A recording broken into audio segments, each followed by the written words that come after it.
Welcome back to the Rick Smith Show. Now, here is Rick Smith.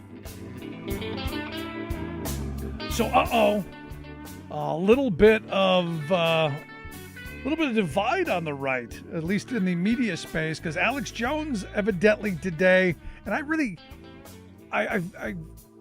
don't like talking about Alex Jones. I've met him a couple of times. Actually had a really nice long conversation with him once when he was somewhat sane and lucid. But now he's throwing Donald Trump under the bus. Called him a dumb you know what. Because Donald Trump did the unthinkable.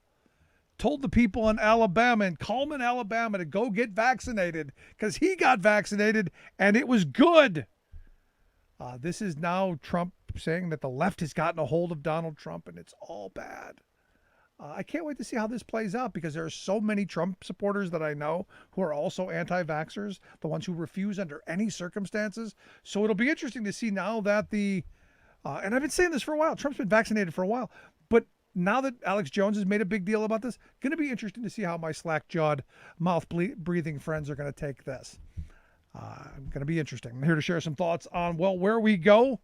Now that Trump has come out officially and said go get vaccinated, I've asked Billy Ray to come talk with us. Billy is one of Hollywood's greatest. He has the Oscar-nominated screenwriter, Captain Phillips, The Hunger Games, my favorite, The Comey Rule on Showtime. If you haven't seen it, you must. Billy, thanks for taking time for us.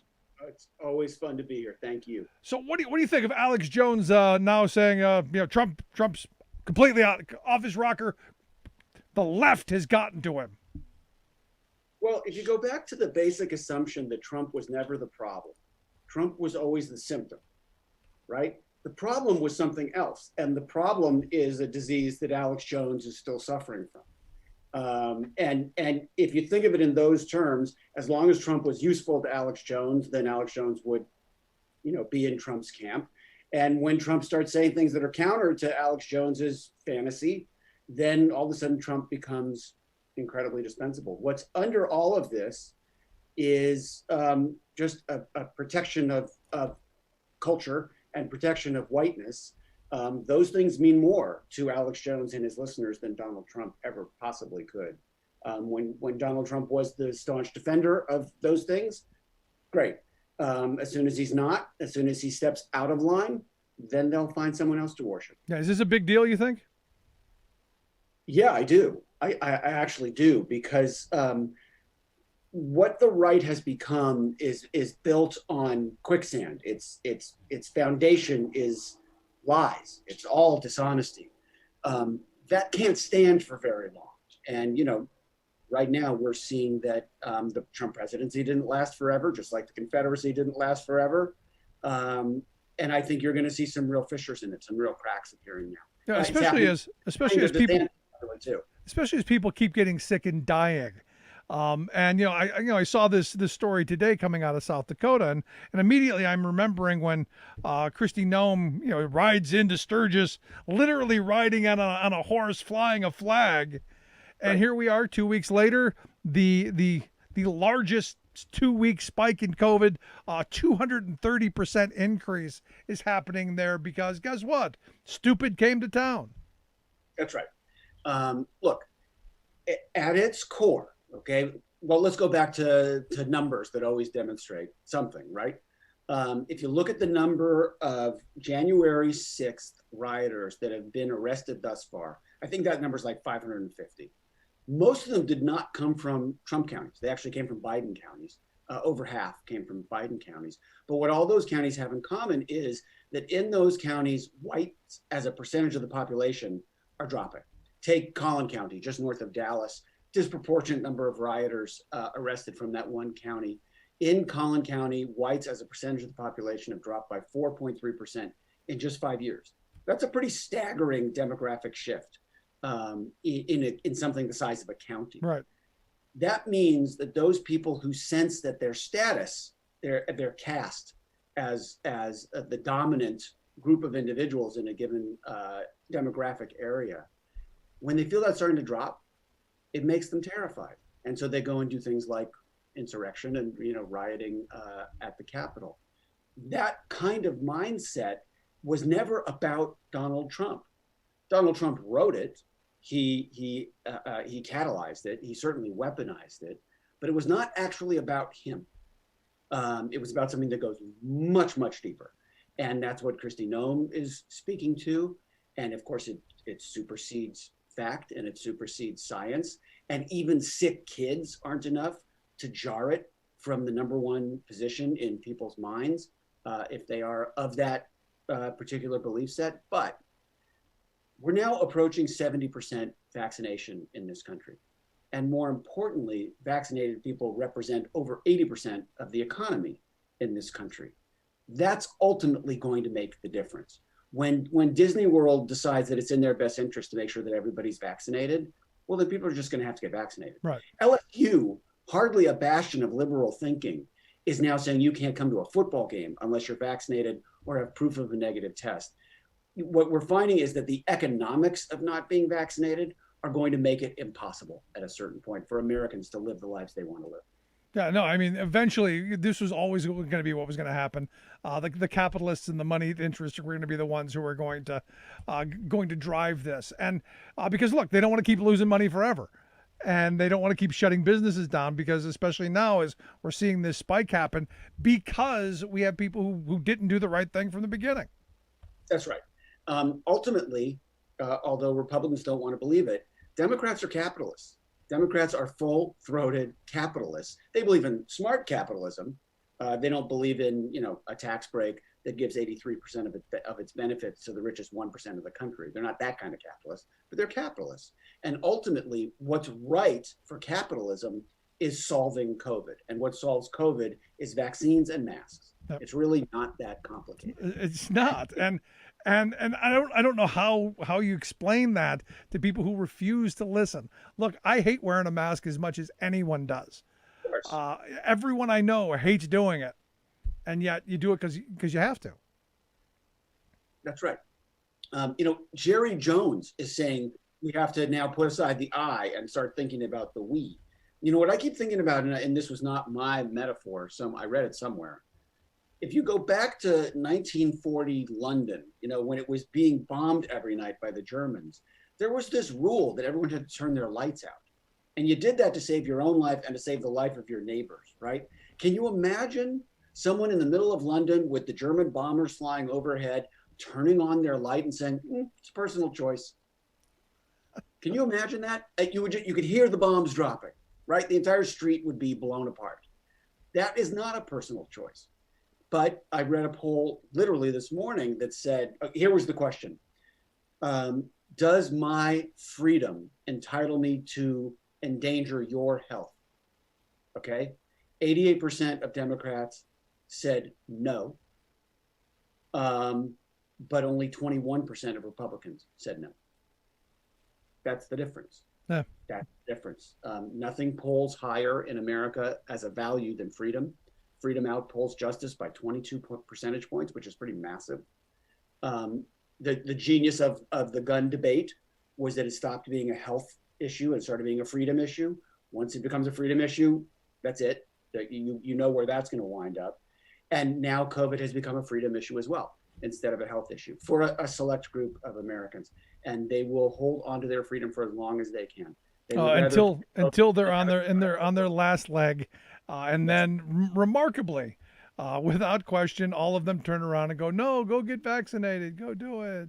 Right. So my pitch on this one, and I would love to have the opportunity to see how your friends who are Trump supporters, who are still, riding the trucks with the F Biden flags, how they would agree to this. Okay. You don't want a vaccine. Okay, fine.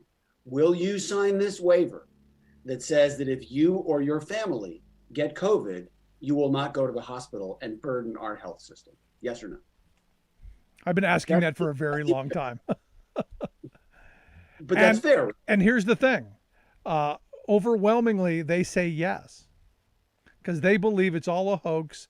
They believe that they're not going to get it, that it's something over there, and that they're invincible. The one masterful thing that the right has done is they've propped up this self-worth, this self-reliance, this Right. invincibility cloak, if you will, that their minions believe they have until they don't, until they're on their deathbed, just about ready to hit the ventilator, and then the attitude changes. Right. Remember in war, they say there are no atheists in a foxhole, right? Okay. Same thing here. There are no anti-vax conspiracists in an ICU. There just aren't any, right? So this guy Phil Valentine, I think that's his name. He was the radio guy in Tennessee. Tennessee, yep. Okay, anti-vaxxer until he got it, until he got COVID and died. Well, what did that guy cost me? I don't know. The average cost of a COVID health hospital stay is $77,000. Okay, I got to figure his was more since he stayed there until the moment of his death. So what did he cost me? What did he cost you? What did he cost Tennessee by taking the stance that he took? I mean, it's great that he found religion at the end and advised people to get the vaccine, but he cost all of us. He drained the system. Yeah, and I would argue it's worse than even that. I would argue he cost us millions, because as we discussed last night, the reality is it's not just about him. How many tens, hundreds, how many thousands, how many people did he influence to right. not get the vaccine, and they ended up in the very same place. That's of course very, very good point, because he was an influencer. So again, it comes back to, does my freedom stop when I am now endangering your health? And it's just a divide between how people look at it. No, I mean, you go back to Supreme Court Justice Hugo Black, who said, you can flail your fist around until your fist touches the tip of my nose. It's the exact same thing. You have the right to do whatever you want until your right somehow infringes on mine. By the way, it is a matter of settled law in America right now that the United States government, if they so choose, can vaccinate people against their will. That has been a settled matter of law for 100 years. Yeah, see, I'm really uncomfortable with that, though. I am too. And I don't believe for a second that the Supreme Court today would uphold that law. And I don't believe for a second that the United States government would ever enforce that law. No. That's not the point. The point is that there was a moment in American history where it became so clear, because of yellow fever or whatever the disease of the moment was, that there was a greater public good that was being endangered, that, forgive the expression, trumped someone's individual liberty. Again, the government has never once used that. They have never operated under that law, but the law does exist. No, I understand that, and I'm not in favor of it, but I get your point. I did want to get your thoughts on, because this has not been a great week for Biden. The polling numbers are down a little bit, and the right's jumping. They're foaming at the mouth at at how gleeful they are. And like I said earlier, I think the reality is all the stuff that Biden's dealing with right now, we're outside of his control. The virus. Problem is, we've got a bunch of slack-jawed mouth breathers who, they're going to defiantly do what they can do to make things worse, and that's where we are now. And I look at Afghanistan, the withdrawal. I think Biden is doing the right thing, moving forward on the withdrawal. We should have been out of there years ago, and I think history will remember him well for this. But in this moment, there's a little bit of chaos going on, and something that I don't want to see. But I think it's the right move to get out. It's absolutely the right move to get out. They have now gotten, I think, 70,000 people out in the last, I don't know how many days. But it's been an incredible airlift, like kind of spectacular in its efficiency. It started more slowly than any of us wanted to. And yeah, there's a legitimate question to be asked. Should that airlift have happened before the Taliban took over the country? And yeah, that's a legitimate debate, as I said. But the point is, they're getting the people out that we need to get out. It's easy for Kayleigh McEnany to sit back and say there wasn't crisis after crisis in Donald Trump's presidency. That is so starkly, patently untrue. It doesn't really require an answer. Biden's poll numbers took a hit this week. If anyone can point out to me why that makes a difference to anybody, I'm open to hearing the explanation for that one. We're now in, mid-August of a non-election year, who cares what his numbers are? It wouldn't matter if his numbers were 90. That's just not the payoff window. And the American public, as we know, is hugely fickle. I will tell you right now, I would bet $1 million that if Donald Trump ran for president again against Joe Biden today, he'd get his ass kicked. America has moved on Donald Trump. Independents now, undecided independents who decide every election, among that group, which is 26% of all independents, Donald Trump is radioactive. Inside that group, his approval is at 20, his disapproval is at 67. So those are the numbers that matter to me. Right. But, I look at what's going on in Afghanistan, and again, there's a lot of blame to go around. I personally want to go back and investigate from the beginning every one of those things that we neglected to look into over the last 20 years. I want people held accountable. I want the people who got rich off of it held accountable. I want a lot of things. But I'm looking at this moment. This moment was all set in motion by Donald Trump and the last administration, and I think we eventually have to look into that as well. But to blame Biden for this solely is political. I mean, it's the game, isn't it? Well, sure. In 1968, Walter Cronkite, who was the anchor of CBS News, went to Vietnam, came home and said that the Vietnam War was unwinnable. And at that moment, Lyndon Johnson said, "I've lost the country. If I've lost Cronkite, I've lost the country." Okay, so there was this one voice, this one set of facts that everybody agreed upon was truth, right? And we don't have that in America. Yeah, we're not that country. We choose the news that agrees with us, right? The people who are tuning in to listen or watch you are people that agree with you. And they tune in because they want to be validated on a regular basis by what you have to say. Well, someone who disagrees with you would go listen to some other podcast, right? So the people who are listening to some other podcast right now are probably having a pretty good night watching Biden's numbers. But they're going to have a rough night when Biden's numbers go back up, which is inevitable because the two crises that are hurting him right now, COVID inherited and Afghanistan inherited, and all he's done is try to solve both. As I agree with you completely, history is going to judge him very, very well on both, I think. Yeah. Now, were there mistakes? Sure. But again, you play the hand you're dealt. And That's I think, as you pointed out, they've done the smart thing. They've basically commandeered a number of airline jets, and we're flying people out. Now the question becomes, how do you deal with the voices that right now are going, no, we should have stayed, Billy. We should send more troops. We should double down. We can't lose this now. It's been 20 years. I don't take anyone seriously if they're talking about that. Look, what got us in this in the first place?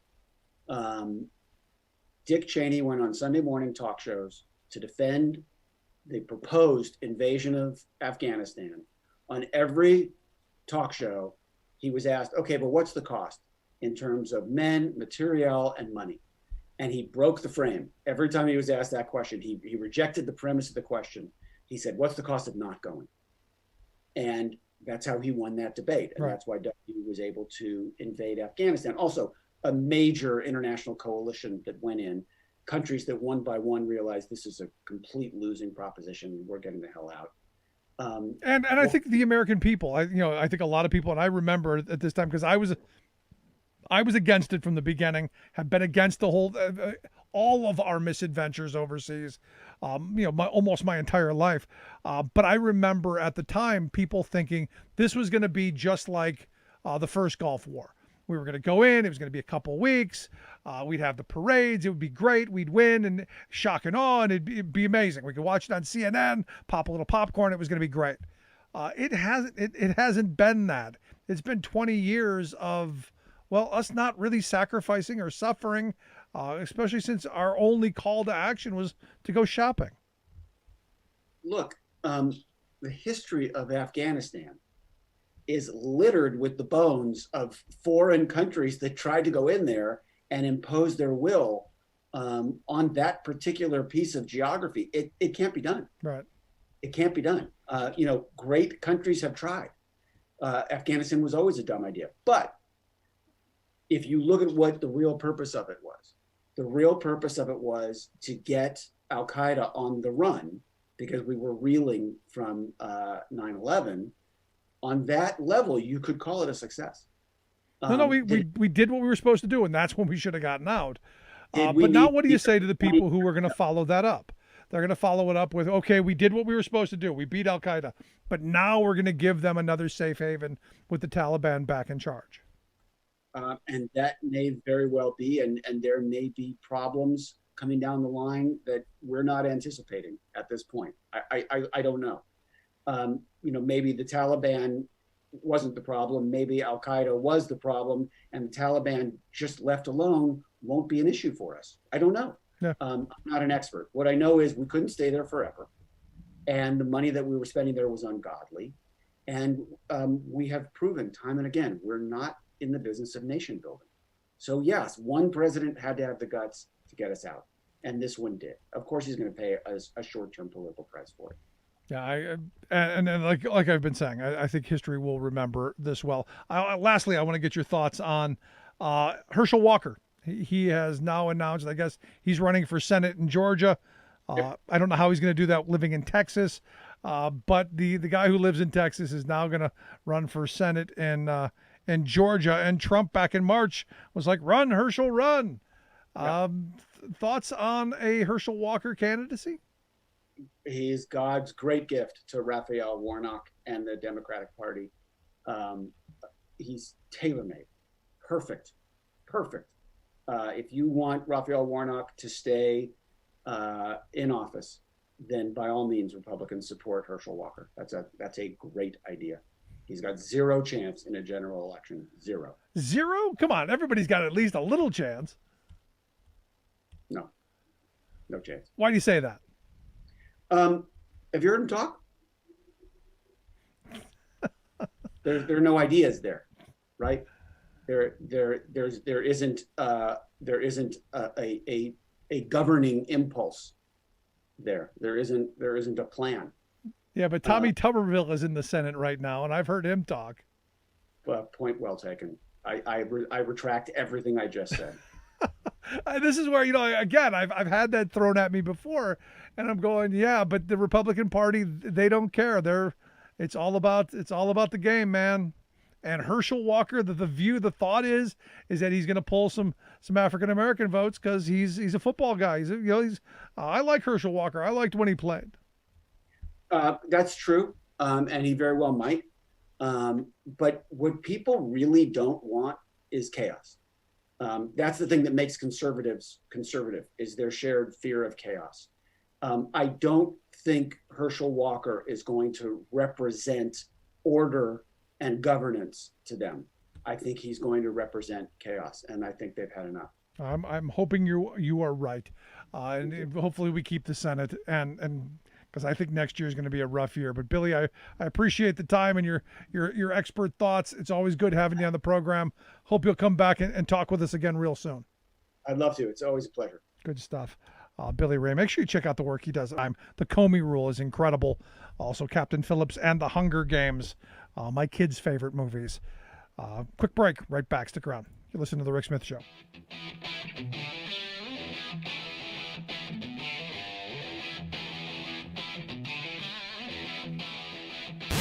Saving work in America, one show at a time. The Rick Smith Show.